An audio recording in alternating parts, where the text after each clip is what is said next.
There were 3 rules. Keep your elbow on the table, clasp your opponent's hand, and hold their thumb down for 3 seconds. All along Magnolia Lane, heavy winds and ice have caused magnolia trees to fall all along the road.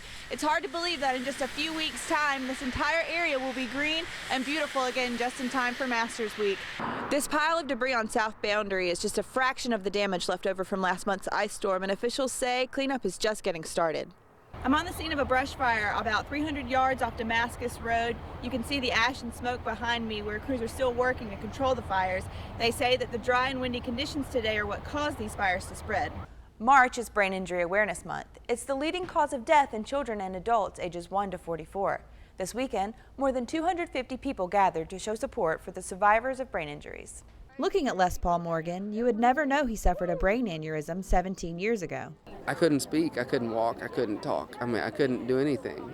That's why he says he came out to the Brain Injury Awareness Walk, an event to help show support for survivors of brain injury. The survivors pay it forward. I want to see people with disabilities from brain injury be part of society. The walk was sponsored by NeuroRestorative Georgia and the Walton Foundation for Independence. Director Patty Goolsby says it's a way to encourage patients as they progress in their recovery. They can show off the things they've learned in therapy. We'll have folks walking today that were in wheelchairs last year, but they will be walking today.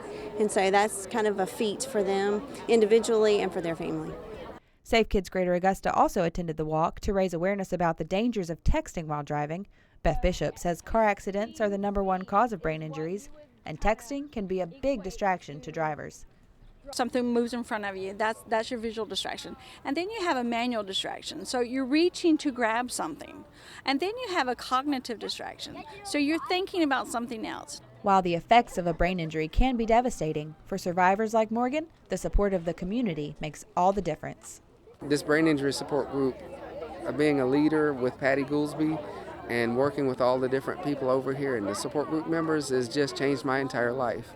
Here for you, I'm Mindy Wadley, NBC 26 News. For some of the crowd at Ford Conger Field, it was one big party. It's tons of fun, it's partying, and it's the horses, and it's the racing. For others, it was a chance to see and be seen in their race day best, and patrons packed in from all around the world to watch the races.